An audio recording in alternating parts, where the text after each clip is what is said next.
Radio. All right. We are in the box. My partner, my brother, Antoin. I'm Queen. This is the Community Corner. This is the last one of the year. This is 2021. We 2021. wrapping up, Shorty. 2021. We continuing on, mama. Ain't no We wrap know ups we around know here. we're going to continue. But Ain't no wrap 2021, this ups. is December. It is what they call Christmas time. I'm going to introduce myself. I'm Queen from BlakBoxxRadio. BlakBoxxRadio is a media platform for Black excellence. We are based in Baltimore City, Charm City, and we are conduit for information for the Black community. This is the series we do every month, the Community Corner, and I do it with my partner in crime, Brother Antoine. Antoine, introduce yourself to the folk. Tell them who you is. I'm Antoin Qualls, founder of Hope Baltimore, um, organizing advocate for oppressed communities and formerly impacted to build a bridge in Baltimore to sustain opportunities for relief and change and oppression of making bad choices. If you want to live, you want to survive, you want to understand the barriers that negate you throughout this pandemic, throughout the city, that leaves you under the black butterfly. Come to Ooh, Tuesday night coach class at Helping Oppressed People Excel at 811 Cathedral. Guaranteed you will learn something, you will get something, and you'll return to be able to give something back to the community. look at you dropping bars. That's what I'm talking about. Drop them bars right there, bro. I hear you. I like that. Listen, we usually have a guest family. Black boxes. We definitely usually have a guest. That's how we roll. We try to present the corner, present community leaders. That's what we do. So, but tonight is just me and Twan. We're gonna wrap up 2021 together, and we're gonna talk about a little bit about Baltimore. We're gonna talk about what we, how we're gonna move the show for next year, and just kind of chop it up. So, Twan, what's up in Baltimore for you right now? What's Hope doing? We about to wrap up for our end of the year celebration and Okay. award night with community partners and the membership. Each year I give award dinner night back to my community partners and the funders who basically like support and helped us financially to basically see exactly where their money went. Hear the testimony stories from the guys and not just from like reports and notifications that this is what happened, this is what happened, but they can actually hear from live actual beings how their funding like went to work, helped develop them, and where they're at and what they're doing to give back to the community now that they have like gotten these supportive services. So that's one of the things. We also like Emmanuel Episcopal Church is one of our primary like support funders. Okay. They've been with us since day one. So each year, we basically help decorate the church with them, just as like a community building project to like equate because a lot of times, people have family, but like there's bridges between families. Mm-hmm. And this group of people actually like showed me and others basically how to understand to rekindle ourselves back into society and become active like citizens in society, and the result of their living has embarked on us where some of the things that we're actually doing in life we never thought we would be doing, and I was actually telling somebody today, because like I'm looking into investments and shares and I just did something and made a project purpose for 2022 for myself Look at that that. was a good piece, but like we dealing with process of conversations about retirement, Mm-hmm. shares and investments, looking at what we can do for the youngest that was in our family that some of the elders that was above us in our family didn't give us because they didn't have the education about it. Absolutely. Absolutely. So, as they say, like certain people in some areas and fields of life come in, God put them in your life so educationally they can help you grow and understand the pieces that you're not really getting a chance to see, that you get a chance to get equated. And my thing is, what I learned, I try to get back to homeboys, friends, family, especially the young ones in my family, because I want them to understand what's ahead and what's coming. And like, it's all good, man. We at the corner. Yikes. That's what's up. So this church family has really sown into hope, and you guys have the Emmanuel Episcopalian Church has really sown into you guys, and you guys are being exposed to so many different things. And everyone in your group are ex-felons. You know, a lot of people don't know, so we want to make sure folks know who you're servicing. You're servicing ex-felons, and they come in, and you guys have a group and a program of support services around them, right? Mm-hmm. And so Emmanuel is where you guys meet every Tuesday. But also they have been with you guys from the beginning, supporting, funding, and introducing you to things that is definitely growing your program. Am I correct? Am I correct? Absolutely. Okay. So in all actuality, you know, because people, you know, we talk about churches and we talk about, you know, how churches don't this and they don't do that. But listen, this is not even a Black church. Let's be clear. This is a church of caring people who want to give you guys a space to grow. Am I clear on that? Absolutely. Absolutely. So that's been a different experience, I'm sure, for you. You know, because I went to like Reverend Al Hathaway and that. You know, we was doing something with him, and me and my partner Ray, you know what I mean, we talked with him about some things, and like they was like, oh no, we can't do that. We already doing something. And we was like, all right, so you know, and just like my mind, you know, like one of the greatest things that like me and Ray always talk about as being two dudes who actually come from the streets. Like he had St. Peter Claver behind him, you know, and I have Emmanuel Episcopal Church behind me. But like, I don't go around and say like, oh, for publicity and things of this nature. You know, they like tell people that Hope Baltimore is our community outreach project. You know, and that's favorable to me because they are the big name. Yeah. You know what I'm saying? I should be like, oh yeah, you know, we part of Emmanuel Episcopal Church and da da da da. But you know, like I always say, my thing in the beginning was trying to rekindle relationships with community on not a religious base, but a spiritual revenue that could invest in projects and people that were doing things in the community to help sustain it. So, you know, they're retired like school teachers. There's all kinds of levels of people here. And they do a lot of great work in certain silos, you know, because they're not a bragging type. But they one of the most beneficiaries behind a lot of projects and things of that nature. But they just solely invested in us, and like Antoin, don't change nothing. We don't want to direct it, but we will give advice when we see you going astray from things that you should be doing.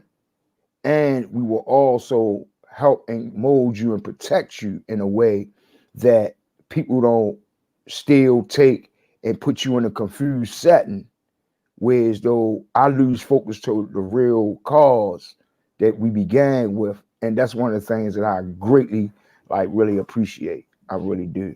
Well, I have to second that notion because, you know, this is our wrap up. So we loving on everybody who loves us. Emmanuel has definitely, they allowed me to come and present and talk about my my project. They're very open to what I'm doing. When it comes to our social entrepreneur piece, which is the Squeegee Project, I really appreciate that. They allowed us time, they allowed us space, and they listened and asked very poignant questions and was concerned about Baltimore City racism and the things that go on with Black people. And these weren't Black people. So, you know, even though we are Black forward, we blacked up, we Black and sexy, we all of that. But more than anything is we are people first. And if we're able to establish relationships with anyone who's able to help the cause of especially our young people, then I say kudos. I have not had a bad interaction with the Manual Episcopal. And listen, they get a shout out from BlakBoxxRadio for sure. Real talk. Love them. So I've never had a problem with them for sure. Okay. So we know that your partnerships are doing well. You're growing.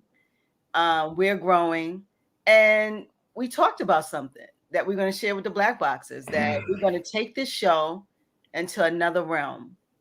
And we're going to advocate and be more of a space for the incarcerated, ex-felons, and people who are oppressed. Am I correct on that?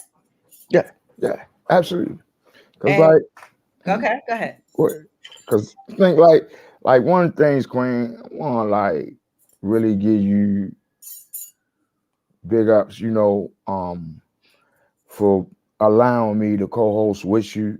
You know what I'm saying, and a tendency to like have a space that's safe for people to like hear stories and testimonies. Yeah. And be of it from our own experiences and our own know-hows, because we have a lot of talented people doing certain things, but a lot of times, they don't have the space or the platforms for it to be heard. So a lot of things get misconstrued, like on corners and bus stops, and you see people moving throughout the city, but like to learn and hear, and one of the things that like in our network that we tried to do was like do PSAs, go live on Facebook, open up our own process of like video recording, just so people could actually see and be appointed to like who's doing the work. And when you see people, like, damn, I just seen Slim and them yesterday, or like that's dude and them that da or that sister and them that was on the show BlakBoxxRadio, you know what I'm saying? So and the prominent people that we have like throughout this year have like brought on here. Yep. We get ready to drop them names for sure. We got to drop them names, bro. Yeah, we've had some prominent community leaders, but more than anything, I just think, like I said to you in 2022, is that I love community leaders, and we'll have them every quarter. We'll still have 1 or 2 or 3 or 4, because it's so many amazing people doing amazing things in Baltimore City. But I think that your expertise and what you bring to the table when it comes to ex-felons and the oppressed and people in this group of people that really a lot of us are not familiar with. We only hear the movie. We only hear what's on TV and what we think justice is or what someone did. We need to hear real stories. We need to hear real programs, and we need to know what's going on out here for people who really can't advocate for themselves. And that's what I think it'd be a good space for us, is to move more into oppressed people who are actually in prison, people who are just transitioning into society. Anything along that realm should be a place where we kind of stick our toes in and give them a space to talk about it. What you think about that? Absolutely. I'm all for getting wet in the water, because I gambled and jumped at a lot of risky situations and almost lost everything, even my life. You know what I'm saying? Mm-hmm. So like some of the people, even like mothers that has boyfriends or baby fathers that's incarcerated, and looking at the effects of raising that child and being able to like be traumatized of like waiting for the phone call, and then one day because they go on lock, you don't, and then like somebody else call and potentially like try some old like scheming shit, and then like you got to navigate. And how does that experience make, because these are things that like people don't know about, yes, the family dynamic and how traumatized it is to the family. Like, in Baltimore now, I know we passed 300 murders this year again. Oh, absolutely. Absolutely. Again. So Again, that shit been going on since 1987. I Like, mean, this is what are we doing? And so we have all of these murders. So we had dead folks. Unfortunately, someone killed them. So we have some people going to jail or prison or whatever. Then we have families that are traumatized by this experience. And what I really want to put a light on is how the system further traumatizes families with this malicious money grab.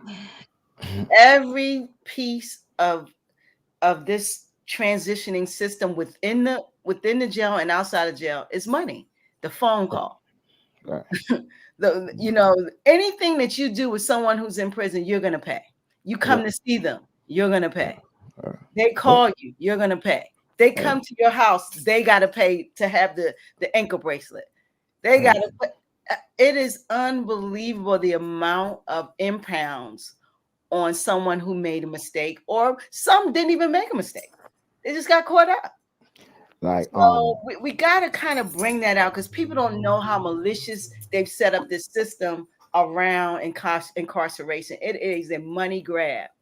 And this is why we can't get any movement on changing the systems because everybody's making out. Am I right?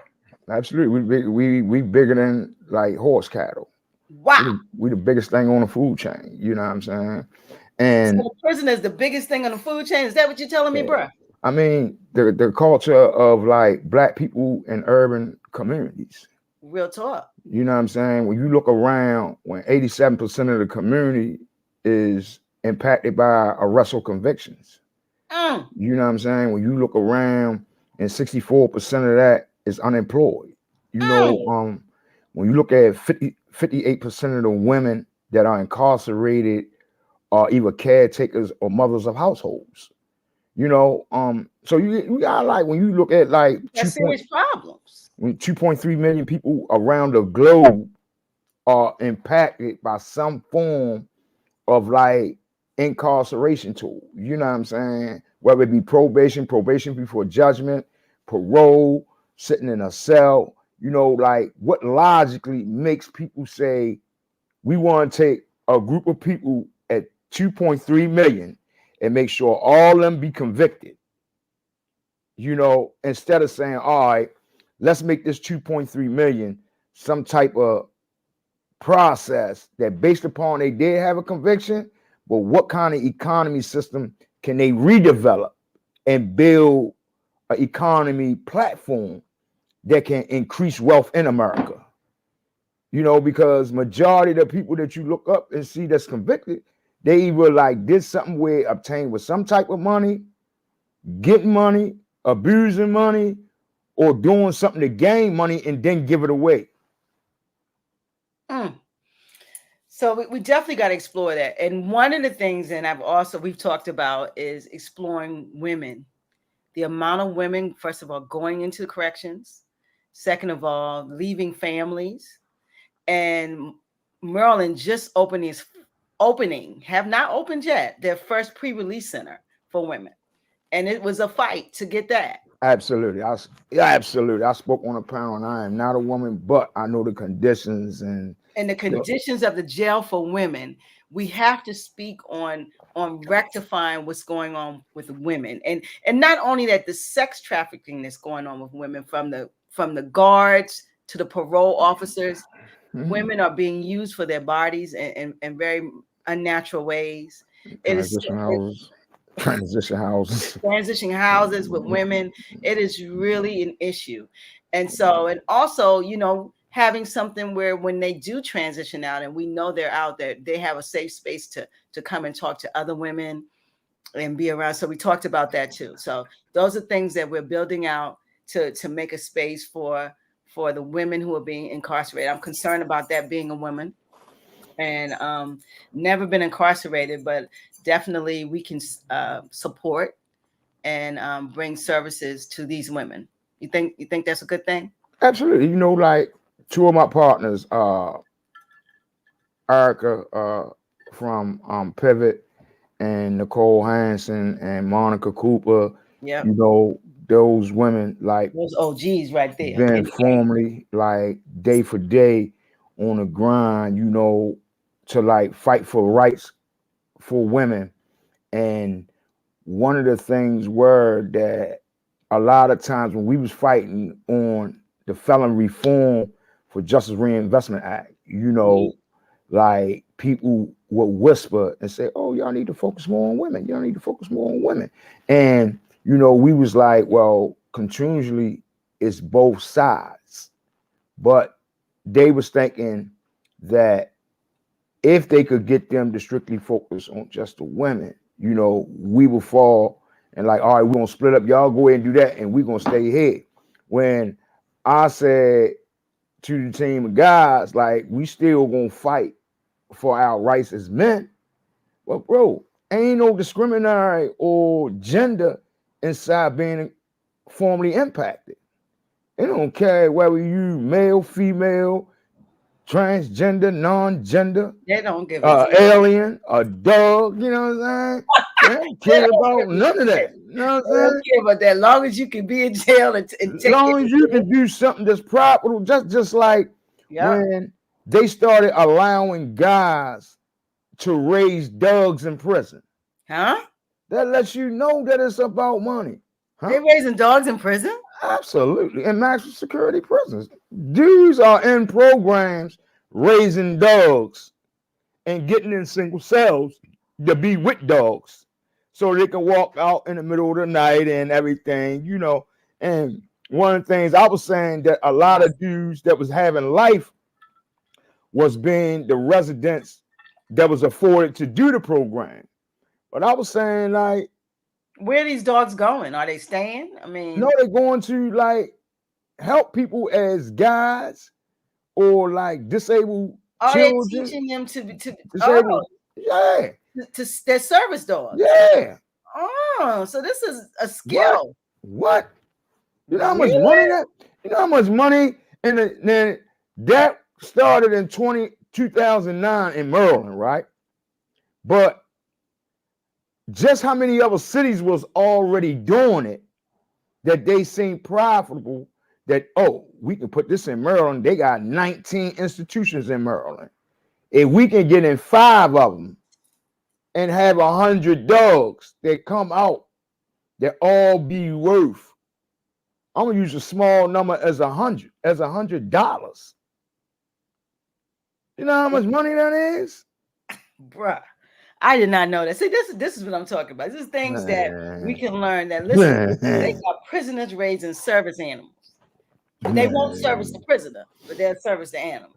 The animal can serve. Man, that's amazing. We can expound on that. And if you raising a dog and I'm raising a dog and they happen to get in an altercation, they'll lock one of us up.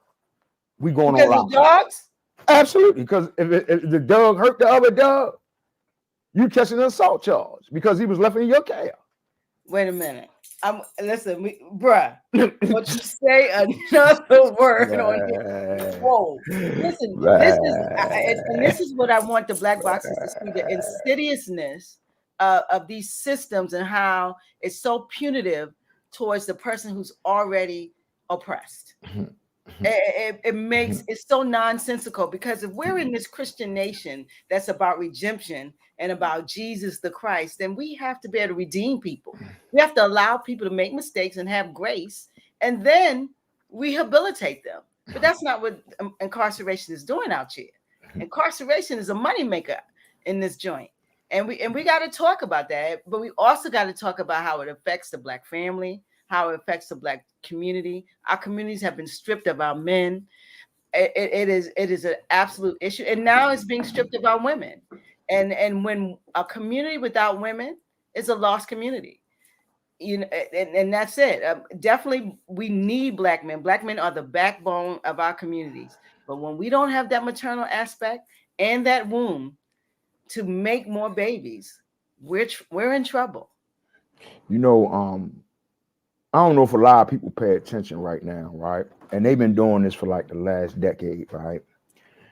They've been closing. So they got these like 21st century schools, right? Right. And they automatic lock systems on the front doors, right? Right. Basically, then they came with the idea to actually put security inside the schools, right? And the thing I don't think a lot of people are really paying attention to, if you watch like titles that they promote on people, right?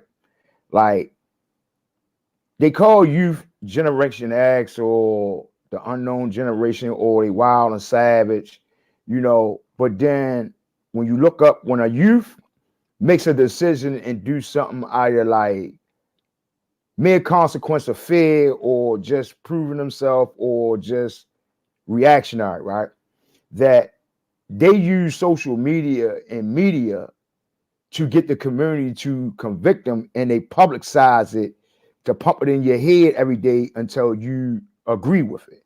So yeah. they The have court of public opinion is being used. so They're using it every day on everybody. so what they do is they say, oh, we got this young guy who was caught with a handgun. He's armed and dangerous. Yep. He's a predator. And then 6 minutes later, live, late breaking action news. We're looking for this young guy. He's armed and danger. He's a predator. So they mostly, and then they get a picture and say, this is what he looks like. He's got a black hood. He got dreads. They give you the physical of what all youngins look like. And he listens to hip hop music. So, and I always say this, that like Pop gave the total description of like how to look for us. He says 1,000 of them dressed just like me, white tees and black and Tim boots. So he gave a street code description of how to describe us as being G's. So when they say this, they're gonna say, all you gotta do is have on white tees, blue jeans, and Tim boots.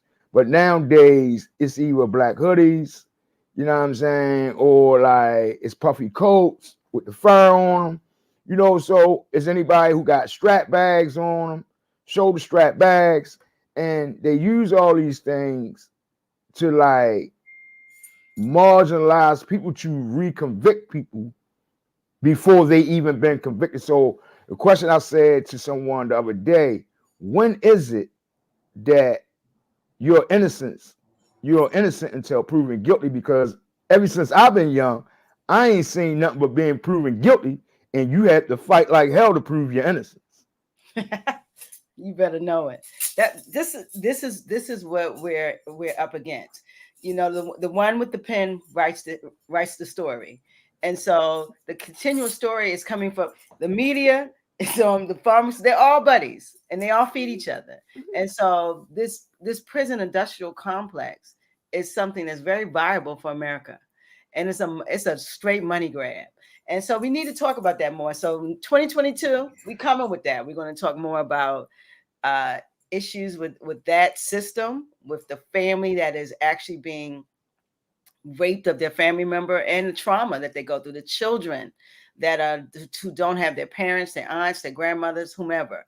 So those are things that 2022, the community corner is going to do a little switch. We'll have some community leaders, but we definitely going to we're going to move into that area, talking about the press as per the prison industrial complex. So I think that's a good move. What you think, Toine?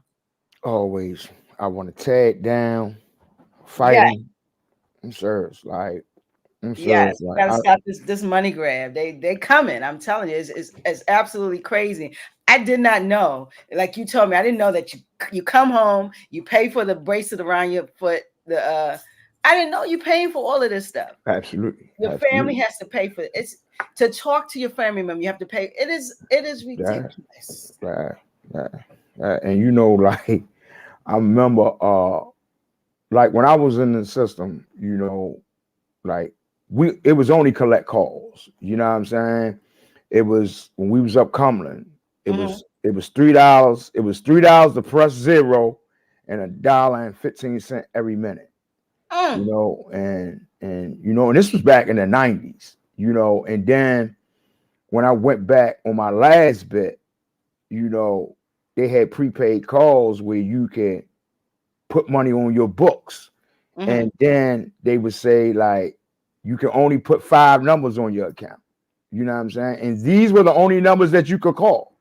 So then they say, I found out a way, one homeboy say, yo, if you tell your peoples to call GTL and open up an account, they got to open it up with $50. And then it'll be a direct line, but it'll only be like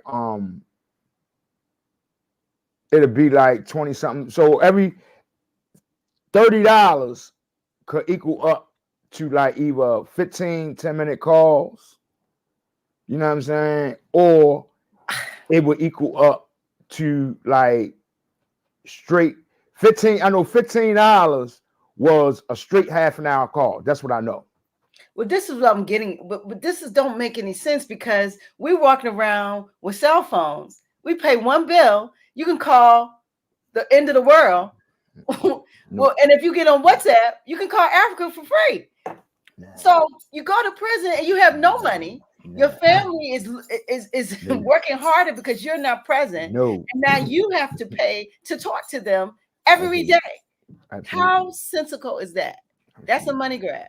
So this is what we got to talk about. We got to kind of, because people like me who've never been incarcerated, we have no clue that this is going on. And so when folks say, well, then we need prison reform, there's never going to be a prison reform if these type of attachments are attached to reformation, because the people who make the decisions are making money off of trauma. Am I correct? Absolutely. Trauma. It's a problem. So we need to talk about it. So 2022, that's what we're going to talk. We're going to talk more about the press and the prison industrial complex. It's important. I listened to a show today, Brother Philip, and this brother's in prison, and he has a podcast. Amazing. I listened to it today, and I'm just like, man, how innovative these guys are and how intelligent. And then he had another guy in prison on the podcast and someone outside. I said, wow, this is what's going on down here. And I love his tenacity. And I mean, this brother he's trying to fight to get home for something he didn't do. And it's just, man, it's just amazing to see the tenacity of these people who are behind these walls. And I think the name of his podcast, Behind These Walls. And it's amazing, and it's all audio, but it's clear. You can hear it, and you can hear he's advocating for folk like him, and he's in prison. Wow! And I can't talk about it. I got to be able to talk about it. I'm free. They say I'm free, so that's what we're going to talk about. So that's 2022. That's what we're going to start in January. We're going to move. We're going to pivot there, right, brother? You looking cool over there. you looking real chill over there. I just like, I know I don't know Shawana, but I have heard about her, Silent Cry. Shawana was on the podcast. That's a bad girl. Yeah, Shawana. She from New York, Yes, that girl was on it. And like there's a lot of great ingenuity that things people are doing, right? Yes.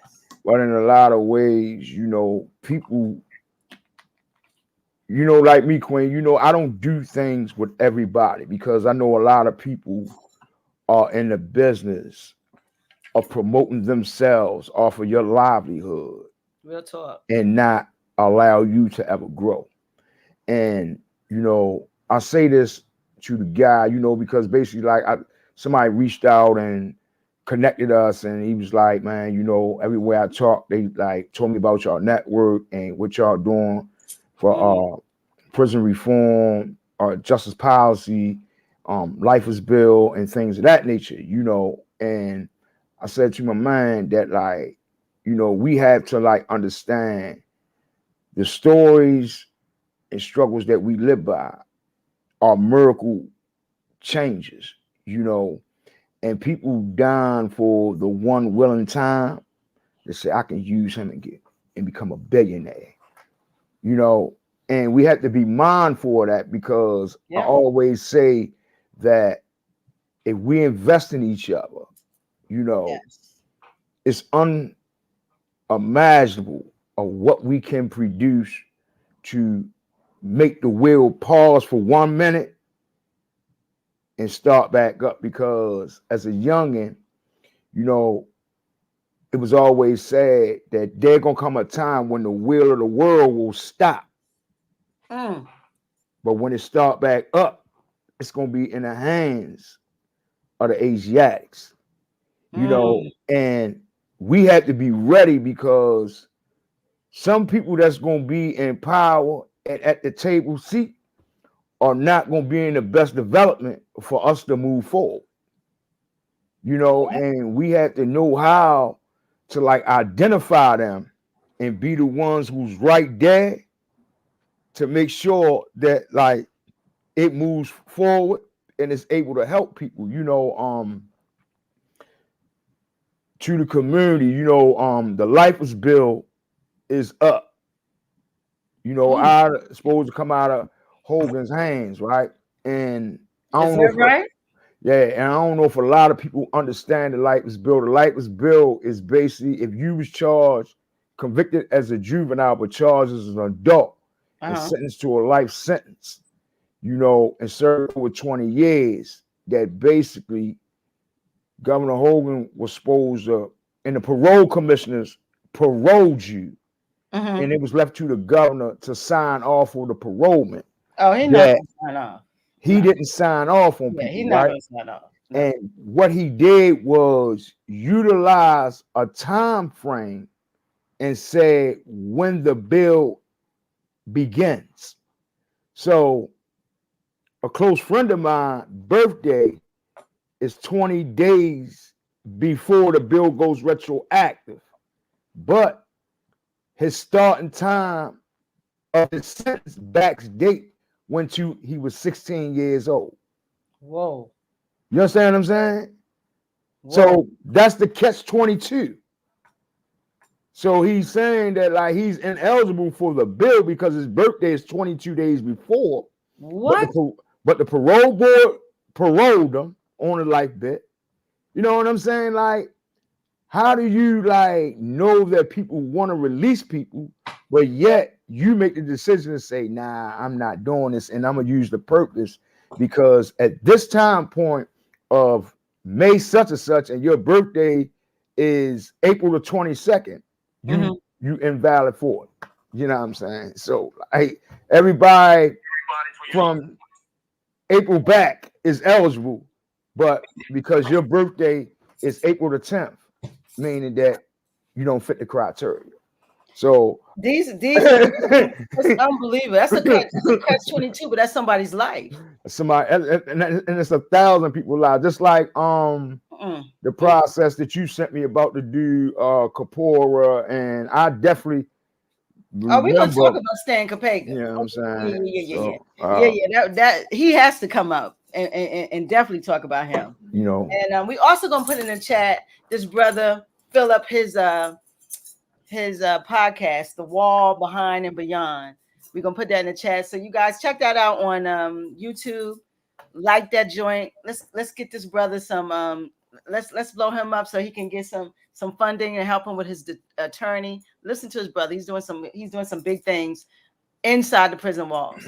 So I'm going to put that in the chat. I want the BlakBoxxers to access that. Like, subscribe, listen to that brother. He's really bringing it. So that's what we going in 2022. We got a whole bunch of content when it comes to that. It's going to be endless. But in 2021, we're going to shout out. We had Karen York, we had Fagan Harris, we had Felicia Porter. These are amazing folks that we had sit with us this year. Sitting Councilwoman Felicia Porter, Karen York, the CEO of Job Opportunities Task Force at the point. She's now in New York City doing something different, but then she was the CEO. Fagan Harris, the CEO of Baltimore Core. We're both elevators. We love Fagan. Fagan is your man. We had some great guests this year. I know I'm not naming them all. Monica Cooper. We've had some great guests. Naya Vanderpool. Not yet, Naya. We had him. Very smart guy. Laid some bars down on us. So we had some great guests this year. We talked about some amazing things this year. And we were more community centered. And that's important too, because we're the corner. So we did have some great guests and some great things going on this year. We appreciate them. We appreciate everybody sitting with us and coming through and hollering at us. Y'all can source that at BlakBoxxRadio on YouTube. You can check out all of those videos. They are there for 2021. Also, Toine, so what you got for new? What's your resolution? What you trying to do next year? Oh, I'm doing the first community felon fellowship. Whoa! Yes, we are. It's on. It's been approved. What's that? It's been approved. It's rolling. We going. So most people in nonprofits and advocacies know that, like, you start an organization and then a top funding organization gives you a fellowship to watch you grow and be able to substantiate you so you can basically like formulate a pay and for the work that you do, but helping you grow in necessity, put in place the things you need to grow so you can stand firm. You know, and what I watched through the pandemic was most people who had like gotten these things, if they felt that they were effective in community, they didn't really like stick with them. So some organizations wind up shutting down, but it plays some other parts too, financial reasons and sponsorships and having the right people. So basically, when I went to California, I had talked with some people and talked about how if funding for a fellowship, because a lot of times, you know, we utilize things to support most of the members through H.O.P.E, through like once a month achievement goals, you know, achieving your goal at the 60 days, attendance and getting employed, you know, you get $100 gift card. You know, if you come in and complete like Center for Urban Families and get hired, you know what I'm saying, you get a gift card. If you go out and find your own job on your own, you know, you get a gift. You know what I'm saying? So I try to like find measures of ways to sustainably like make people know we honor like what they doing for themselves and monetary that like sometimes you have to support a person to understand, because I don't know what his food conditions like, I don't know what his housing conditions like. So whatever it can be used for, it may be used for something that he want to just take his children somewhere and he don't have the money. Well, based on doing that, boom. And it's never a sign to about that. So the fellowship will be like allowing people to understand all the way through. We're gonna find a measure of way how to support and help you. You know, network with any circle organization that's in our network up to 15 hours a month. You know, you will get a stipend for up to like $250 to $300. You know, at the end, fellowship. Yeah. I can't wait. This at the third phase, that if you want to start a business or that you want to start a grassroots project, you can either apply to Baltimore Core Elevation Awards for startup, or you can go to Kiva economic funding support. Yeah, crowdfunding. Yeah, crowdfunding. Yeah, I'm saying. I love this. I'm just trying to take a fellowship for ex-felons. Yep. Whoa. Yep. That's next level, bro.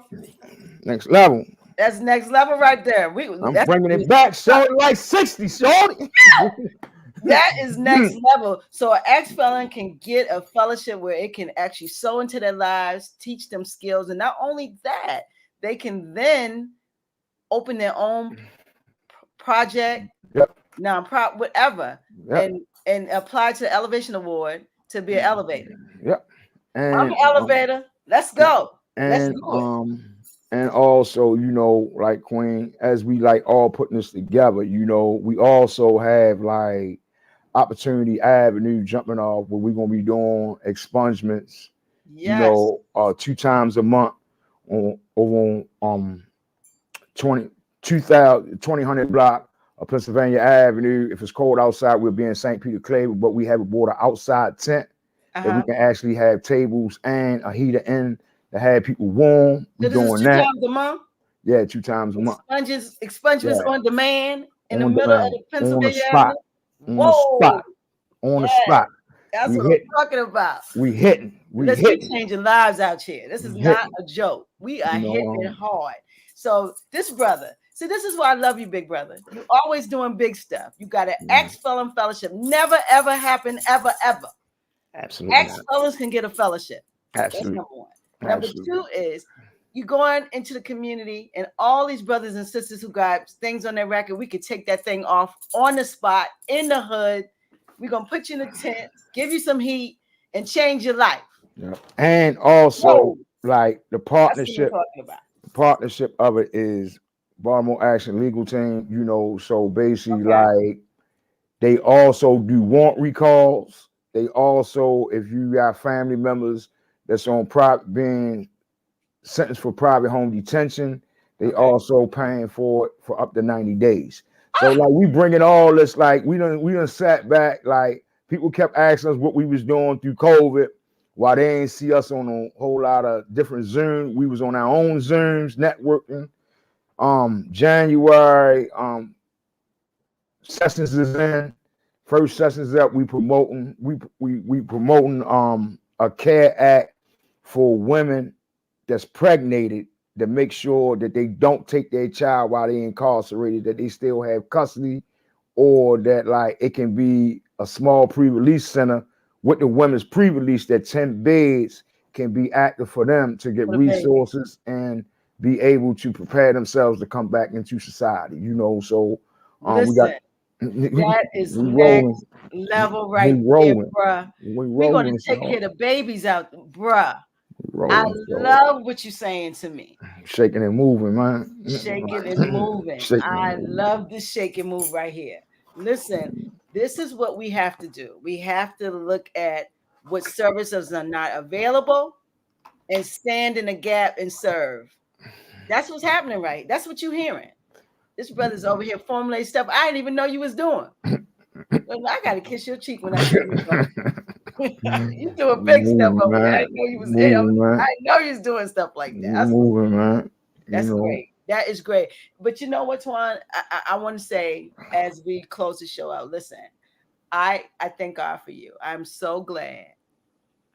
You know, I know your life has been a hard space for you, but all that you went through, you come out and you're just setting up so much for other people. And for you to have this heart to come out, and then you was doing this on papers. This was what people don't know. You was on your own papers, setting spaces for other people, but on papers with the state. Just got off papers. This brother just got off papers. Y'all don't even understand. We had to check in, but he was setting spaces for other men to have better lives, and also touch me to help with women. And now you hear this CARE Act. This is a man that has done a lot of things, but right now he's writing that ship. And I want to say, listen, I am so blessed and have so much gratitude that I know you and that we are in conversation. We speak, we meet. We got a lot of love between each other. And I appreciate you, brother. I really do. I appreciate my network. I appreciate BlakBoxx. You're amazing. I mean, what you're doing is so amazing, and and not everyone's going to say thank you. Some people are so traumatized they just want to get through. But I say thank you for them, and we got to help them too because people hurting out here. Absolutely, they hurting. Hats off to you. That's what Erica Youngblood said. Hats off to you, and that's the lady who connected us to Brother Philip. He's standing in the gap too. So all of these people standing in the gap for folks who are oppressed and people who are in spaces that they can't reach out and help. Listen, my kudos to y'all. It's not easy to stand in the gap for somebody you can't touch, feel, or be around. That takes a special person. You know what I'm saying, Toine?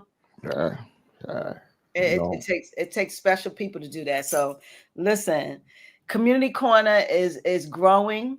It has had an amazing space this year with some amazing community leaders. we pulled them all from the politician to we had my brother Marvin. Mhm. Marvin was here, homeless for 11 years, Marvin doing good, man. Marvin doing doing real well. good in his Right. own apartment. Right. So we've had some incredible stories on the community corner. We're going to continue to do the work. We're going to continue to platform great people.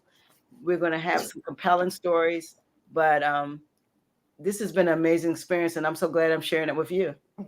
Hope Baltimore, sure. That's why I say I love Hope Baltimore, because Hope changed my life. I know it worked.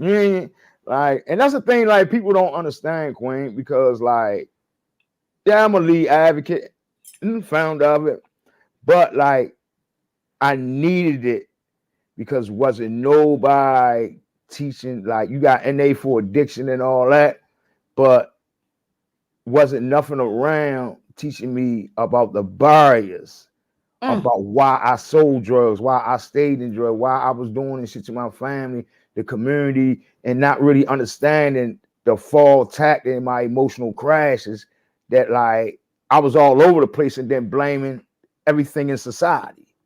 And then I'm going to war with everybody.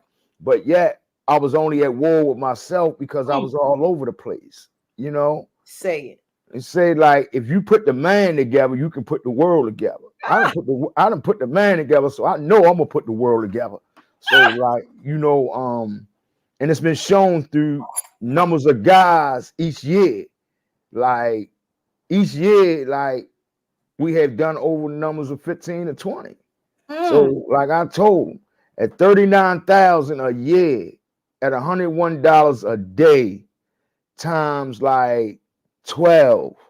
What is that 39,000? So break that down. What That's is the that? price. That's the price it costs a year to keep an individual locked up. 39,000 a year. 39,000 a year. 101 a day. 101 a day, right? Times it comes to like in 4 years, it comes to like $2.46 million. That's what we saved. That's what we saved taxpayers at 12 individuals apiece. So, like, and they know to like, because if I go back to prison today, I'm gonna get over 20 years for double enhancements. You know what I'm saying? So that's gonna be 390,000. I got 18 guys right now. So that all of us get 10 years, that's millions of dollars that taxpayers' money gonna be utilized for to put us in prison. Then to turn around and then make our family go in debt because they got to send us money orders. Yeah. You know what I'm saying? It's much cheaper and cost effective. Give me the network and some teams some money, and we'll show you how to build communities. Because we're building a community. Hope is a community for sure. For sure. Hope is a community for sure. For sure. Listen, I want some of you good brothers out there who say y'all got y'all life together, who say y'all have resources. Check Hope out every Tuesday. What time? Toine, tell them what time. What time y'all? 6:30 p.m. 6:30, 7:30. We don't take nothing but 60 minutes of your time. Come on down. Get your mind right. Where is that? Where they need to come? 811 Cathedral Street, side door Reed Street. You know. Come on in. Sow into somebody's life. The only way we're gonna go together, we gotta grow together. So come out, sow into some other male's life who needs some guidance, who needs some help. Come through. And you might learn something. They might teach you something. Sure. They might teach us something. You know what I mean? Everybody got, I mean, like I always say, you can't be closed-minded because closed-minded is like a closed window. Can't no air get out. You know what I'm saying? Better stop dropping these bars tonight. Man, listen, man. You know, wise man doubt often. You know what I'm saying? Fool is option. Fool is option. He think he know everything. So like, I know I don't know everything. So I doubt a lot of times, but I watch other wise men explore me with their gifts of how they got there. So I know exactly the road that leads to freedom. Wow. Listen, I am just so excited for what's about to come. I'm over here It's jittering, ready. and Pop, I'm pop. excited. And then this things and this stuff we're gonna, talking to women and getting women in the space. Pre-release center is coming. Hogan, you on skates, bruh. You out here. You know, Solo. don't come back. No more, no more, no more. He trying Governor, to go down go. Virginia. He's trying to go down Virginia because he know Virginia has the power over Maryland. See that's the stuff that people got. Ain't nothing changed from like Jim Crow in 1776. Maryland was a corporation of the Virginia Promise. You know what I'm Mm, saying? So like Maryland was under Virginia's dominance as an independent state. So like that's why it's called the DMV. mm, You know what I'm mm, saying? They ain't mm. all Washington, D.C., Maryland, and Virginia. You know District what of I'm saying? Maryland, Virginia. Yeah. Right. Right. So, like, Dropping knowledge out here, bruh. Dropping that knowledge. Yeah, I man. love that. I love that. But listen, listen. This has been this community corner is such a great space, and we're going to continue to put out content that's going to change people's lives. We want people to source the content. You might can't catch us. We every Monday a month. Sometimes we the second Monday, sometimes the third Monday, but we that Monday, with the second or third Monday of every month. We're going to be on talking about changing lives. That's what the corner is about. So, Toine, you got any jewels for the folks? You got anything to say? Give them a 20, jewel. 2022 coming, man. Just ask yourself this, right? And I said this to my guys last Tuesday. If things change in cycles of 20 years, right? Right. Look back 20 years ago and what you was doing, where you at.